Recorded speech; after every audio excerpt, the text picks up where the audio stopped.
O Guilherme, ele também é, como é que eu posso falar? Ele também é mago, né? Por quê? Não sei se você lembra que antes da crise, você Sim. veio conversar comigo, né? Ah, sim, Da sim, sim. possibilidade de que viesse uma crise econômica. Sim, E aí, é tanto que nesse momento eu já estava aplicando meu dinheiro e tudo. E você me fez algumas sugestões que eu sou muito grata. Que é tanto que para mim não foi a crise que nós passamos, ainda estamos passando, não foi nada impactado. Eu não me senti impactada realmente pelas sim. orientações que você fez. Que E bom. assim eu fui muito aberta ao que você colocou para mim, porque eu percebi que você trazia um olhar diferenciado do mercado. Você começou a falar comigo de teoria do caos. Eu falei, gente, o que esse menino toda hora Guilherme traz um negócio diferente?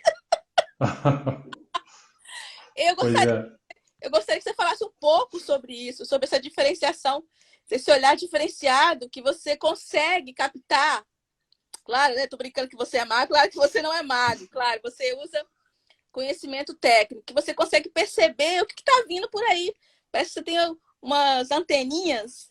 E eu gostaria que você colocasse isso. É, assim, eu não tenho uma bola de cristal, né? E também eu não fui o único no mundo que falou disso, né?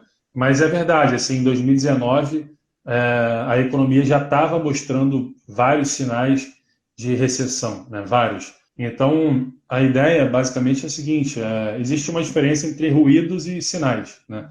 Então, o que que seria um ruído? Se você olhasse as capas de revista, por exemplo, da grande mídia, as manchetes em 2019, era a bolsa está bombando, o mercado está subindo, não sei quem ficou rico investindo na bolsa e tudo mais. E isso é ruído, porque geralmente quando começa a sair esse tipo de coisa na mídia, principalmente em mídia que não é especializada e tal, isso significa que já está no final do ciclo de expansão, porque a mídia vem de manchete, né? Então eles só vendem aquilo que é megalomaníaco e majestoso, não sei o quê. Fala, nossa, a bolsa subiu não sei quantos mil por cento nos últimos anos, etc. E aí, ao ver isso, a maioria das pessoas que não estavam investindo, elas começam a investir bem no finalzinho do ciclo, né? E Sim, aí são pegas de surpresa depois. sim. Então, assim, existem. Fora essa questão que acontece, né, com relação a finanças comportamentais e tudo mais, a própria economia emite sinais, né? Então, existem dados econômicos, indicadores econômicos que eu acompanho e que estão disponíveis para qualquer pessoa, que se você souber ler esses indicadores, você vai olhar, vai bater o olho e vai falar, cara, vai acontecer alguma coisa daqui a pouco.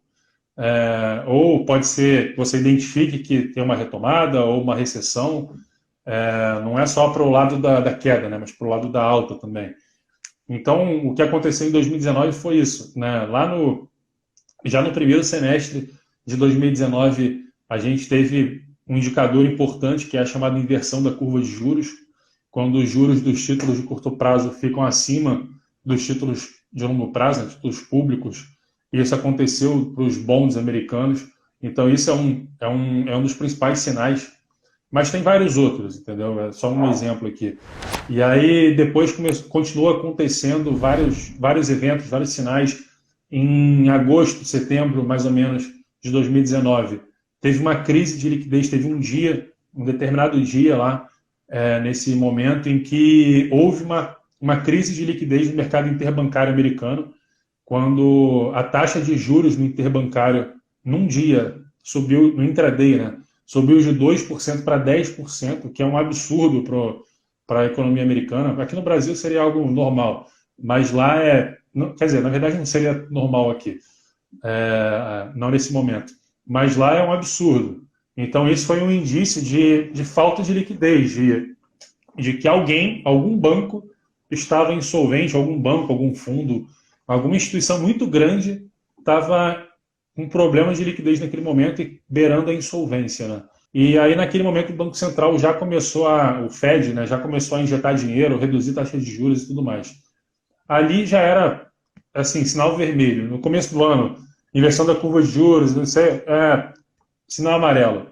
Agora, quando aconteceu esse problema aí no interbancário, já era sinal vermelho, né? Então, era assim, se alguém botasse uma arma na minha cabeça e perguntasse vai ter crise ou não vai ter crise, eu ia falar que vai, entendeu? Ou seja, era quase certo.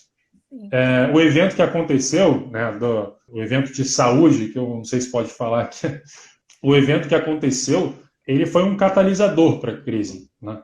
A crise teria acontecido de qualquer forma. Não sei se seria em março, se seria em abril, em junho, ou se seria até em 2020, talvez fosse em 2021, talvez demorasse um pouco mais do que demorou. Mas ela iria acontecer de qualquer forma, por todos esses sinais que a economia estava mostrando, pelo fato também da economia global já estar crescendo há mais de 10 anos, uma expansão que nunca tinha acontecido antes na história, uma expansão tão longa, assim, sem nenhuma recessão no meio do caminho.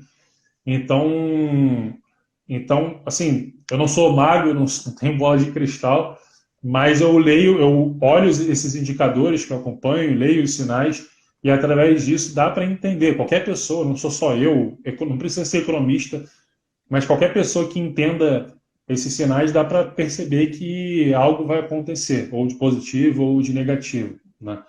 Então, o que eu acho que é importante é o que eu falo sempre, é a gente buscar identificar os níveis de fragilidade da economia, né? Se a economia está robusta, está forte, está pujante, etc., poderia acontecer uma epidemia, uma pandemia, não importa, que teria um impacto sim, mas o impacto seria muito menor do que foi, né?